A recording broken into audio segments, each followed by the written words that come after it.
Olá pessoal, aqui é o Gustavo do canal Save e hoje nós estamos com o Marcelo Cinelli. Falar um pouquinho dele, desse cara que é professor universitário, consultor de marketing e hoje proprietário da empresa Gradatim Marketing e Vendas. Marcelo, muito obrigado por nos receber aqui na sua casa. Obrigado a você pela oportunidade, Gustavo. É um prazer falar para o canal Save. Legal. Marcelo, vamos começar aqui o nosso bate-papo falando um pouco sobre o Marcelo. Quem é o Marcelo? De onde que ele veio? Como que começou a história dele? Nossa, essa história é longa. Bom, eu sou carioca, né? Eu tenho 48 anos. Eu tô aqui em São Paulo há 20 anos, né? Eu me mudei para cá em 96, mais ou menos, na época em que o Rio de Janeiro estava numa crise econômica muito brava, não tinha trabalho, não tinha oportunidade. E é interessante porque eu encontro vários colegas da minha geração que estão aqui também, que mudaram na mesma época que eu, né? Em busca de uma oportunidade. Legal. O começo foi muito difícil, né? São Paulo é uma cidade que não é fácil de você se achar, se encaixar. Mas hoje eu não penso nem em voltar, sabe? Eu me adaptei muito bem, adoro São Paulo, adoro o que a cidade oferece, né? E estou muito bem adaptado aqui. Eu sou formado em jornalismo, trabalhei um pouco no setor, né? Cheguei a trabalhar, estagiar na revista Veja, no Jornal Globo, no Jornal Dia. Mas logo em seguida eu descobri que eu não ia conseguir mudar o mundo com o jornalismo, né? E aí o que eu fiz? Eu resolvi ir para a área comercial. Trabalhei em muitas empresas como Xerox, como Telefônica, Vivo e mais uma série de outras micro e pequenas empresas não tão famosas, mas que eu acho que me ensinaram mais do que as multinacionais onde eu trabalhei. Interessante isso, né? Porque na empresa pequena você tem que fazer tudo, né? Você tem vários papéis ao mesmo tempo. Talvez já seja uma sementinha do empreendedor aí. É verdade. Vamos ver. Depois de um tempo, mais ou menos 15 anos na área comercial, eu comecei a falar, poxa, eu estou precisando me reinventar, estou precisando fazer uma coisa nova, né? E aí eu comecei a direcionar minha carreira para a área acadêmica e para a consultoria. Então, eu fiquei dando aula durante 5 anos na Universidade de Cruzeiro do Sul, na graduação no MBA, adorei também, assim, uma das coisas legais de você dar aula é que você mais aprende do que ensina, né? Então isso é muito bacana, convívio com a moçada, né? Com o mundo prático, né, com o dia a dia ali, as pessoas contando para vocês experiências do que elas passam no serviço delas, no trabalho delas. E aí depois eu fui para o Sebrae, onde eu fiquei 5 anos como consultor sênior de marketing e vendas, né? Saí no final de 2015, e aí resolvi montar a minha empresa Gradatim Marketing e Vendas, e aí levar para o mercado essa bagagem, né, teórica e prática que eu acumulei aí ao longo da vida para o mercado. E está sendo uma experiência bem agradável, bem interessante. Legal. E levar essa experiência para o mercado, né? Mas falando um pouco sobre o mercado, Marcelo, o que você poderia falar um pouco sobre esse cenário econômico do empreendedor, né? Que tem passado nesses momentos, todo mundo falando aí, né? De cenário negativo, isso e aquilo, mas o que você pode falar para o empreendedor de um ponto positivo para ele, que ele possa estar levando e melhorando o negócio dele? Eu vou, assim, uma coisa que eu acho que é legal de falar é que a gente viu esse 2015, 2014, 2015, 2016 até agora, tem sido momentos muito difíceis para o mercado de um modo geral, para quem tem negócios, né? Então a gente vê muita demissão, retração de consumo, né? O PIB crescendo -3%, -4%, 2014, 2015, 2016 também vai ser mais ou menos a mesma coisa. E aí eu acho que é legal a gente contextualizar um pouco essa crise, né? Então, até 2010, 2011, mais ou menos, o mercado estava no boom, né? Era o auge do consumo, né? Aquela euforia toda da nova classe média, a classe C que subiu de patamar no seu consumo. Isso teve um efeito perverso, que foi o seguinte: o mercado estava tão bom que qualquer um que abrisse um negócio conseguia vender e ganhava dinheiro.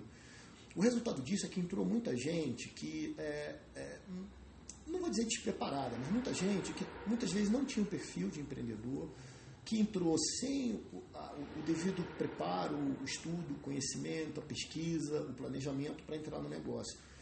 Por que deu certo? O mercado estava tão bom que qualquer coisa que você botasse na rua para vender dava dinheiro. Dava certo. Mas qual foi o problema? Com a crise, porque é aquilo que a gente sempre fala, quando a maré sobe, ela sobe para todo mundo. Mas quando a maré baixa, você vê quem está nadando pelado. E quem está nadando pelado nesse momento? São as pessoas que não têm o perfil empreendedor, são as pessoas que entraram no mercado sem devido preparo, sem devido planejamento. Esses caras quebraram. E provavelmente a experiência para eles foi tão dolorida, porque você imagina, muita gente que investiu a poupança de uma vida na sua lojinha, no seu negócio, na sua oficina mecânica. Quando esse cara quebra, dói, isso dói muito. Você aprende da maneira mais dolorosa possível que empreender não é fácil, né? E muita gente não vai voltar. Qual é o resultado disso? Quem sobreviver a esse período difícil que a gente está vivendo, esse cara vai estar mais forte, né? Ele vai estar mais... É darwinismo social. Ele vai estar os mais preparados, os mais adaptados às circunstâncias do mercado vão sobreviver. Isso significa o seguinte, que a gente está no fundo do vale da crise, tá?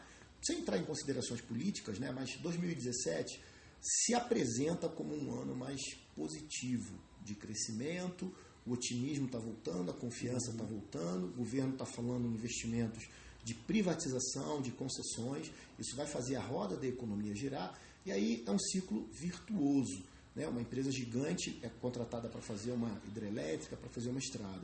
Esse cara vai botar os tantos mil funcionários dele para trabalhar e vai subcontratar mais não sei quantos mil funcionários. Então, cada emprego gerado nessa concessão gera 3 ou 4 empregos indiretos e aí a economia começa a girar novamente. Então, esse é o cenário que a gente está enxergando, né? Se vai acontecer ou não, é difícil porque uma série de variáveis. Teve a saída do Reino Unido da União Europeia, quer dizer, tem uma série de variáveis aí, mas... Que podem influenciar. Mas tudo indica que é isso que vai acontecer. Por que eu fiz essa introdução, né, extensa, fui até 2006, para dizer que para 2017 o mercado provavelmente vai dar oportunidade para quem estiver preparado. E esse é o ponto que eu quero chegar. Você tem que estar preparado para esse crescimento. Você tem que entender, primeiro, por que eu fui pego no contrapé? Por que a crise me pegou? Né? Será que eu estava preparado? Será que eu tinha capital de giro? Será que eu tinha uma vantagem competitiva no meu negócio? Ou será que eu era mais um daqueles caras que ganhava dinheiro vendendo no preço? Não, o meu é mais baratinho. E eu sempre digo que preço é o pior diferencial que você pode ter, porque é o mais fácil de ser copiado. Eu sempre posso reduzir o meu preço para bater você.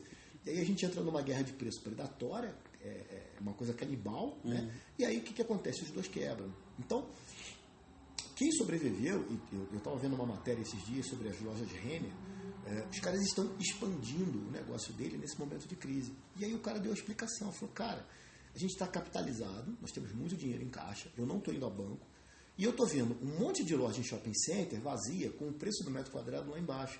Então eu estou fechando o contrato de aluguel por 5 anos com um preço super barato, na hora que a economia voltar, e ela vai voltar, porque a economia ela é cíclica, né? Eu estou bem preparado, eu vou estar com um custo baixíssimo e vou estar na frente da minha concorrência. Então, quando a gente fala de planejamento, é disso que a gente está dizendo. Você precisa entender, e eu gosto muito de, a gente vê muitas modas aí de gurus da administração, do marketing, sempre tem uma novidade aí que, né, você tem que estar atualizado. Mas eu gosto muito dos clássicos, porque os clássicos eles resistiram ao teste do tempo. E tem um cara que para mim é muito importante, que é o Peter Drucker. Ele é o avô dos gurus da administração. Em 1950, na década de 50, ele escreveu assim, as 3 perguntas essenciais que você tem que responder para ter um negócio bem sucedido. Qual é o seu negócio? Quem é o seu cliente? E qual é o valor que você entrega para ele? Respondendo essas 3 perguntinhas básicas, o resto todo vem por gravidade, vem por consequência natural. Então, você que está com esse momento difícil, está tentando vender, e aí realmente não tem muito segredo não, é promoção, leve 3 e pague 2, é desconto, é isso que está atraindo o cliente hoje, né? Mas vamos pensar lá na frente, não vamos ficar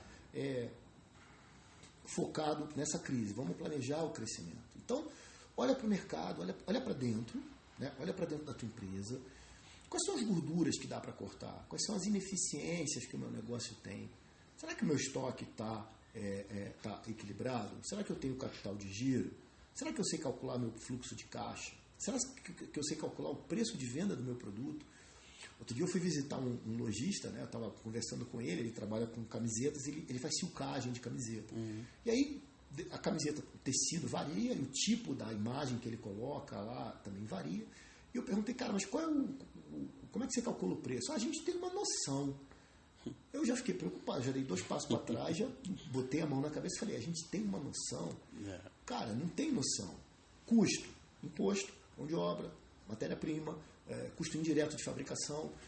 não tem muita... A gente tem uma noção, né? Você tem um preço. Ou seja, que você tem que saber realmente qual é o seu custo, né? Exato, exatamente. Já vi casos do cara comprar um produto por 10, o custo de aquisição do produto acabado dele era 10, ele vendia por 20 e achava que tinha 100% de margem de lucro.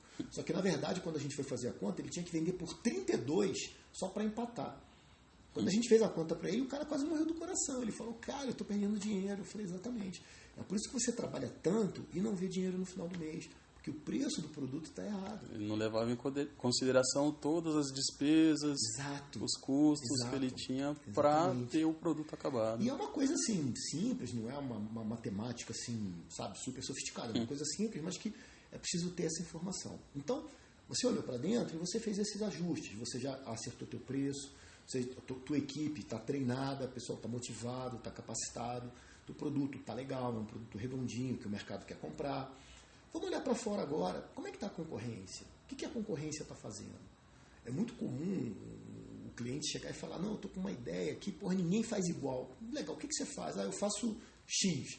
Aí eu jogo lá no Google o X que o cara faz, aparece 5.000 pessoas fazendo a mesma coisa. Fazendo a mesma coisa. E o cara fica espantado, ele fala, nossa, mas eu não sabia. Eu falei, cara, essa ideia que você teve brilhante, poxa, você não deve ter sido o primeiro cara a ter essa ideia brilhante. Outras pessoas tiveram, né? Então, precisa ficar atento a isso. E precisa ser muito realista, sabe? Nesse sentido de ter muito pé no chão. Olhar para fora e ver, cara, como é que está o mercado. Tem gente melhor do que eu, tem gente pior do que eu, tem gente igual a mim. Uhum. E para dentro, você ter esse autoconhecimento é muito importante. Quais são os pontos fortes do meu negócio? Quais são os pontos fracos? No que eu não sou bom? Entendeu? Você precisa saber isso, porque o teu concorrente certamente sabe. E é esse ponto fraco do seu negócio que ele vai explorar. Entendeu? Então, quando a gente fala desse planejamento, é dessas coisas que a gente está pensando. Outro dia eu estava atendendo um rapaz, ele tem uma empresa de motoboy, e aí ele quer montar um aplicativo. Resumindo a história, ele quer fazer um Uber do motofrete. Então, aí ele falou, pô, eu tive essa ideia. Eu falei, cara, mas já tem gente que faz isso. Não, tem, mas eles não vão fazer como eu faço. Eu falei, tá, como é que você vai fazer? O meu vai ser o mais barato. Eu falei, cara, olha só, legal, mas qual é o teu diferencial? Não, o meu diferencial vai ser a qualidade do que eu entrego. Eu falei, tá, como é que é isso? Você tem uma empresa, você vai entrar no meu aplicativo, você vai chamar um motoboy, esse motoboy vai ver a rota, vai dar o preço, ele vai aceitar, ele vai até o teu trabalho, pega lá a sua encomenda e entrega com qualidade, com segurança. Eu falei, legal. O Zezinho aqui do lado, ele faz a mesma coisa que você. Me dá um motivo para eu contratar você e não contratar o Zezinho. Aí ele parou. Entendeu? O meu vai ser mais barato. Eu falei, então, cara, preço é o pior do mundo, porque você pode até começar mais barato e começar a roubar mercado do Zezinho.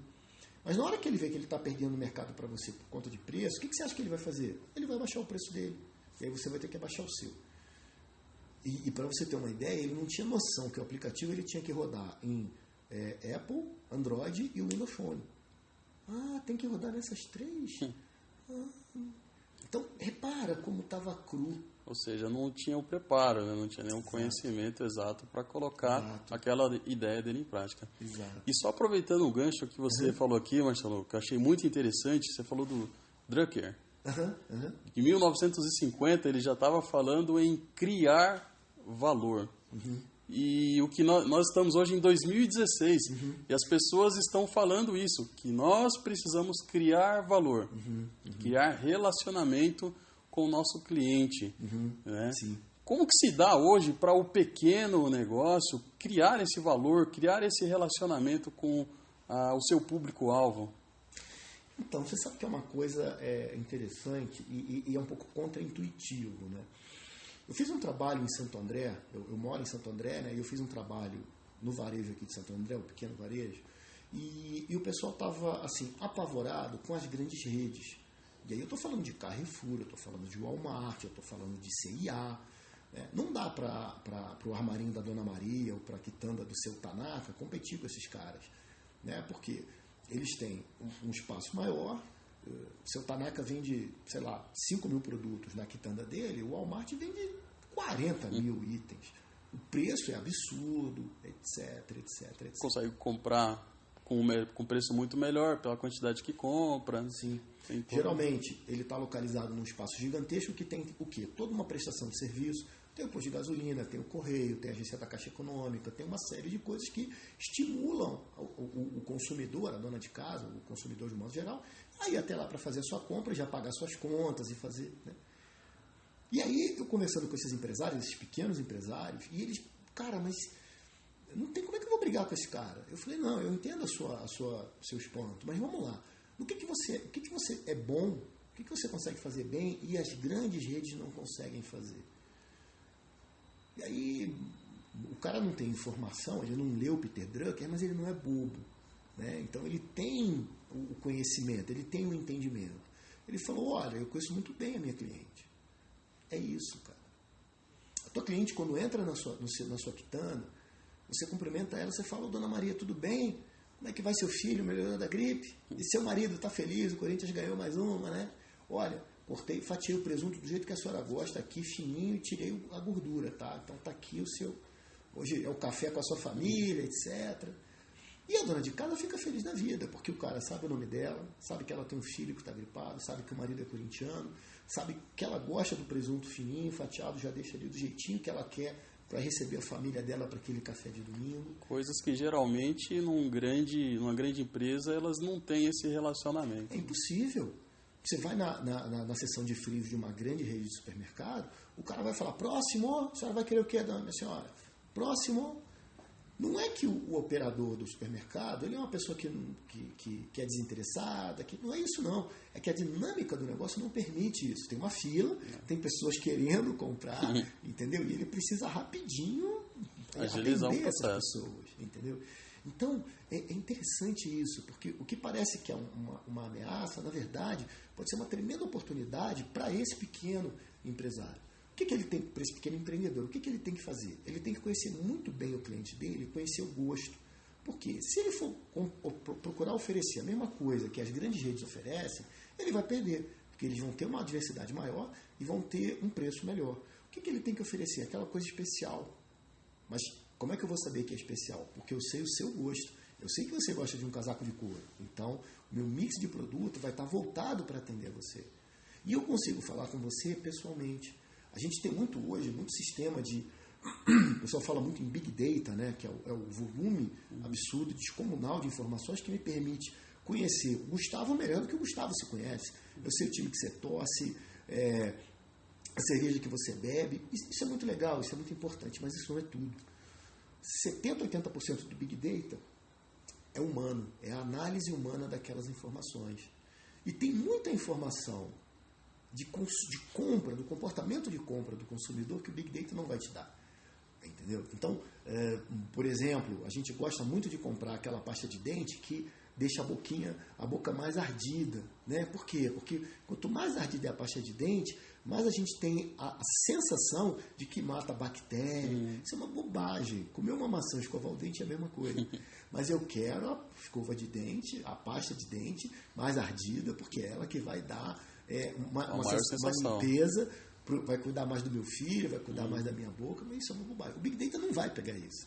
Ele não vai pegar isso. Né? Então, isso quem enxerga é quem está ali conversando com o cliente. Perdão. É quem está próximo do cliente. Então, eu acho que o pequeno empresário, o empreendedor, ele não tem que se assustar com essa concorrência. Né? O que ele tem que ter é uma visão realista.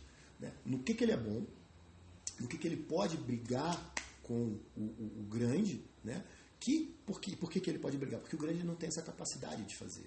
Então, para o grande, ele tem o Big Data, mas você, Gustavo, você é um número lá, você é um item naquela planilha quilométrica de banco de dados. Na loja pequena, não. O cliente está lá, ele conhece, ele sabe, entendeu? Ele sabe que toda quarta-feira, sei lá, tem jogo do Corinthians e você gosta de comer com pizza de calabresa e ele já te liga na terça-feira. Gustavo, estou separando a tua pizza e olha, amanhã eu estou com uma promoção maravilhosa com 2 Coca-Cola e com 2 refrigerantes para você. Percebe? Então, é esse tipo de relacionamento que o pequeno empresário, muitas vezes, ele não explora. É essa capacidade de estar próximo, mas próximo de verdade. Né?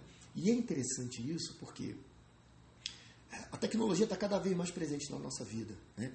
Hoje você tem uma série de aplicativos. Tem tanto aplicativo que você precisa de um aplicativo para gerenciar seus aplicativos. É uma loucura. E quanto mais a tecnologia entra na nossa vida, mais a gente sente essa necessidade do contato humano. A gente podia ter feito isso por Skype. No Skype lá você gravava, mas você perde essa interação. O ser humano é um ser social. O ser humano não consegue viver sozinho. E as pessoas estão intoxicadas de tecnologia. A tecnologia é para todo lado. Estava vendo uma matéria interessante da mulher dizendo que a internet das coisas, ela provavelmente vai ser uma das maiores furadas do mercado em todos os tempos. Porque as pessoas vendem para a gente o seguinte: cara, a tua geladeira vai te avisar a hora que acabou o iogurte e vai entrar no supermercado e o supermercado vai mandar para você. Vai pedir, vai chegar para você. Cara, desculpa, mas eu gosto de ir no mercado. Eu sei abrir a porta da minha geladeira e ver se tem iogurte ou não. E essa semana eu não quero o iogurte desnatado, eu quero o iogurte grego com coco e maracujá. Coisa que a internet ali das coisas, ela não tem como saber o seu desejo naquele momento. Exatamente. Então, a tecnologia, ela é fantástica, adoro. É a tecnologia que permite que você esteja aqui gravando esse programa, mas ela tem que ter uma finalidade, ela tem que ter um propósito. E ela não pode tirar a humanidade das pessoas. Humanidade no sentido dessa coisa, dessa interação, no sentido antropológico mesmo. As pessoas se falarem, se olharem, se tocarem, se conhecerem. Muitas vezes eu compro livro pela internet. Eu entro na livraria, eu compro lá o livro que eu quero e tal. Mas, cara, eu vou para a Livraria Cultura, eu fico 3 horas, eu passo a tarde inteira lá, vagabundeando. Fico lá olhando, pego um livro, vou conversar com o vendedor, falo, cara, esse livro aqui... Aí o cara fica 2 horas me dando dicas, percebe? Então, eu acho que a gente não pode, o pequeno empreendedor, ele não deve e não pode se assustar com esse poder de fogo que as grandes empresas têm. O que ele precisa fazer? Ter essa visão realista e falar, pô, no que eu sou bom? Você está no mercado, você está naquele bairro, naquele ponto há 20 anos. Você já está vendendo para a filha da sua cliente. Né? Já está na segunda geração, às vezes na terceira.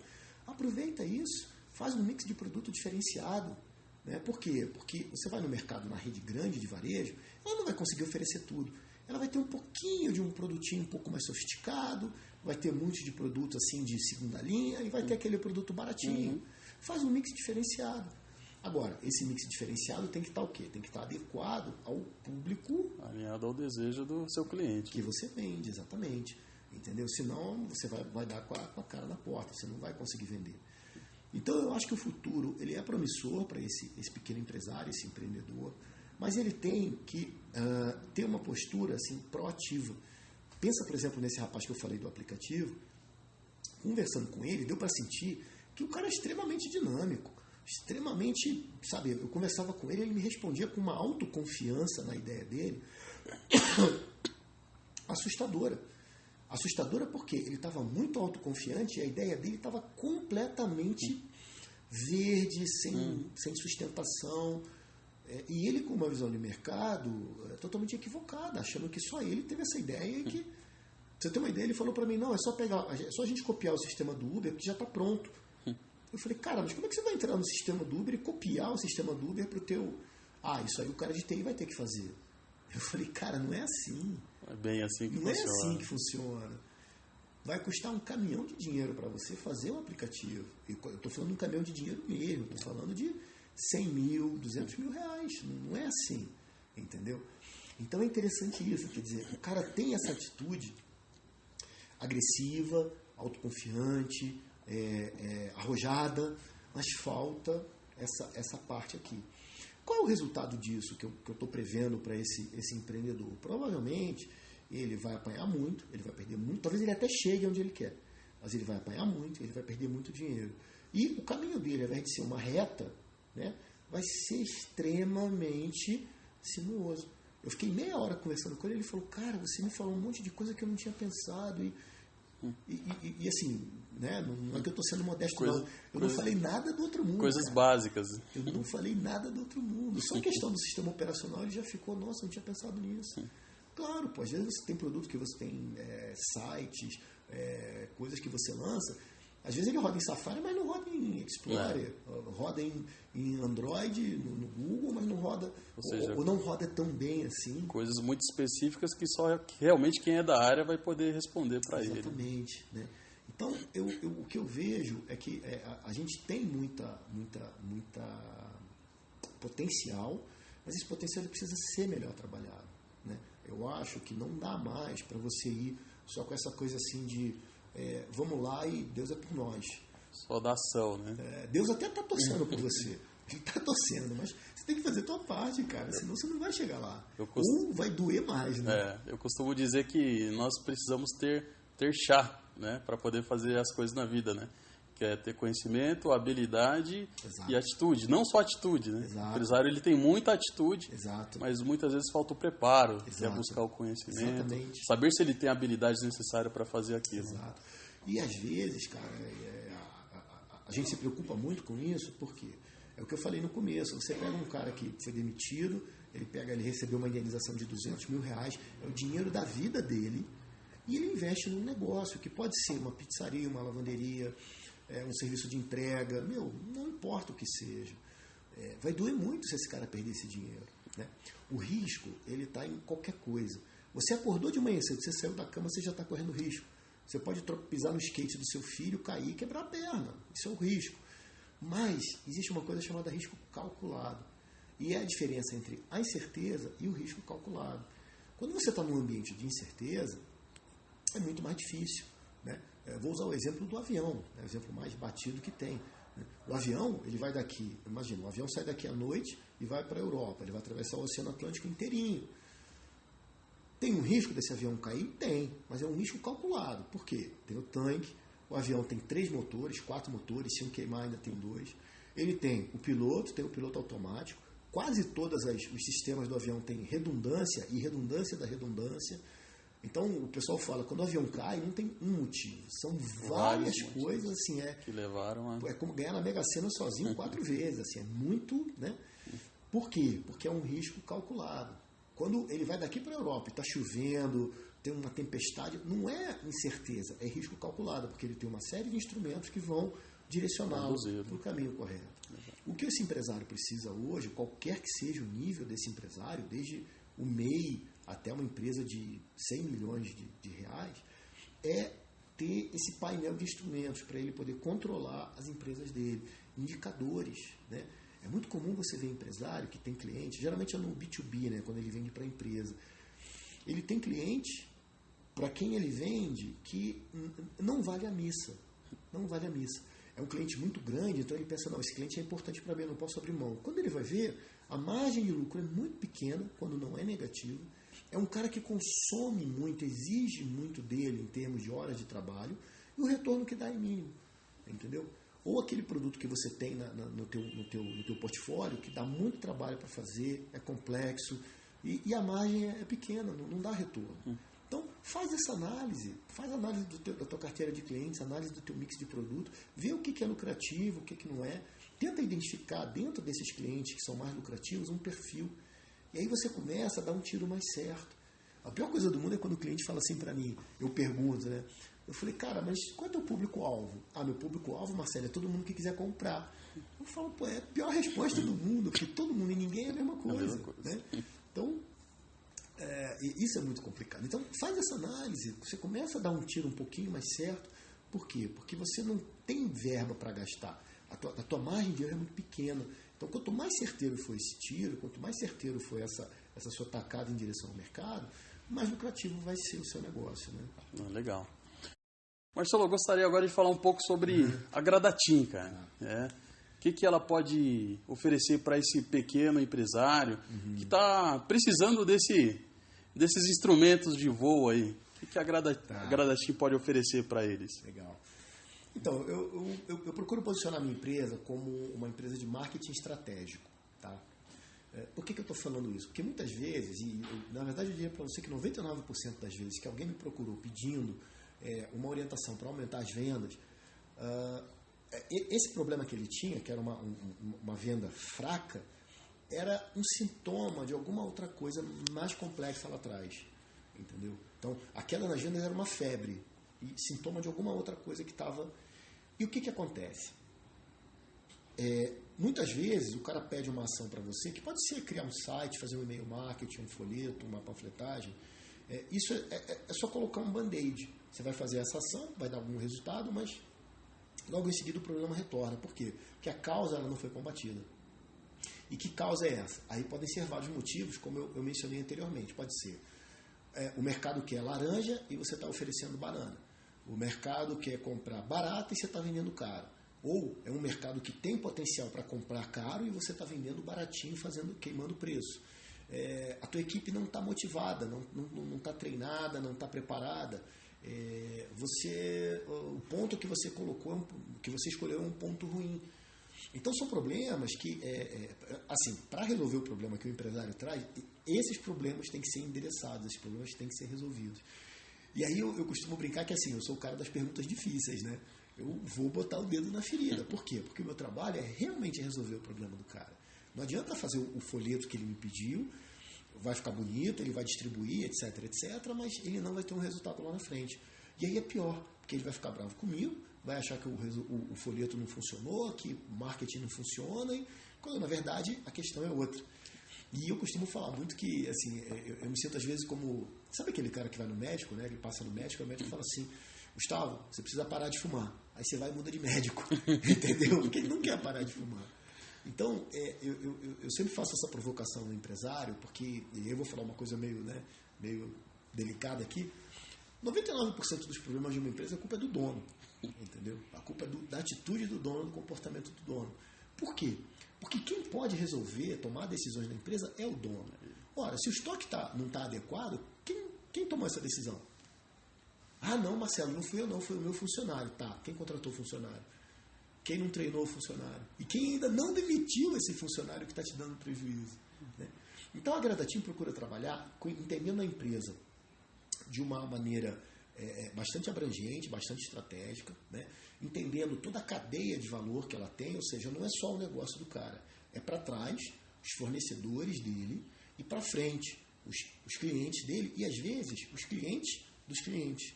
Então, quando você entende toda essa cadeia, você entende qual é o papel que esse cara tem, né? E o que está pegando, o que não está funcionando a contento para ele obter o resultado. E aí, o que a gente faz? A gente faz um trabalho de análise e diagnóstico muito profundo, né? Para conhecer, entender realmente o que está acontecendo, tentar ver se esse cara tem um propósito para o negócio dele, se ele tem uma visão assim, um pouco mais estratégica, né? Alguma coisa na linha, onde você quer estar em 2020 com a tua empresa? Você tem essa visão? Não tenho. Eu falei, vamos tentar construir essa visão, porque esse direcionamento lá para frente, ele pode te ajudar bastante. Porque o resultado que você vai obter em 2020 depende de decisões que você está tomando hoje. E esse processo é uma construção. Então é dessa maneira que a gente trabalha, né? Que legal. E mais uma coisa, como que esse empresário consegue te encontrar? Quais são os contatos, os meios que ele vai encontrar a Gradatim, encontrar o Marcelo? Legal, boa pergunta. Então, ele pode me encontrar pelo e-mail marcelo@gradatim.com.br. Ele pode me encontrar no LinkedIn, tá? Eu estou com a minha página lá no LinkedIn, Marcelo Cinelli. O Marcelo Cinelli, o Cinelli é S, São Paulo, I de navio, E, 2 L's de igreja, Marcelo Cinelli. E o site está em construção ainda, né? Casa de Ferreiro, Espeta de Pau. Então, eu estou botando o site no ar aí até o final do mês, né? É o gradatim.com.br. Quem tentar entrar nesse endereço hoje não vai encontrar nada, porque ele está em construção, mas logo ele vai estar no ar. Tá? Legal. E, bom, eu acho que eu posso deixar o meu telefone também, que é o 996633938. Tem o WhatsApp e tem o celular, então a pessoa querendo entrar em contato. Bacana. Vai ser um prazer. E aí, de um modo geral, como é que a gente trabalha? No primeiro contato, a primeira reunião, a gente vai sem compromisso para fazer esse diagnóstico. Então eu vou conversar bastante, vou tentar entender e vou ver se eu posso ajudá-lo. Porque já aconteceu de eu chegar para o empresário e falar, cara, entendi, legal, quem vai te ajudar é um consultor de RH, não sou eu. Mas... Cara, o problema é o seguinte, a tua equipe, ela está mal preparada, ela está mal treinada, ela está desmotivada. Você precisa de um consultor de RH e eu não tenho a habilidade necessária. Se você me contratar, eu vou estar tomando seu dinheiro. Não é isso, você precisa de um consultor de RH. Entendeu? Legal. Então é assim que a gente trabalha. Bacana. Marcelo, mais uma vez eu quero te agradecer por esses momentos aqui. Foram muito enriquecedores, principalmente para mim. Tá? Que bom, e acredito que para quem está nos assistindo também vai estar aproveitando bastante desse conteúdo. Imagina, eu que agradeço pela oportunidade. Eu acho que o Save é um canal bacana para disseminar o conhecimento, né, para o empresário, né, para ele estar atento, para ele se aperfeiçoar, se capacitar cada vez mais e conseguir ganhar dinheiro. Né? Isso aí. Esse é o nosso objetivo, obter o sucesso. É isso daí. Tá bom? Obrigado. Muito obrigado. Valeu. E você também que gostaria de ver a sua empresa, seu negócio, o nosso canal, escreva para nós através do e-mail. Só aqui você encontra @gmail.com. Quem sabe o próximo vídeo pode ser sobre o seu negócio. Até o próximo vídeo.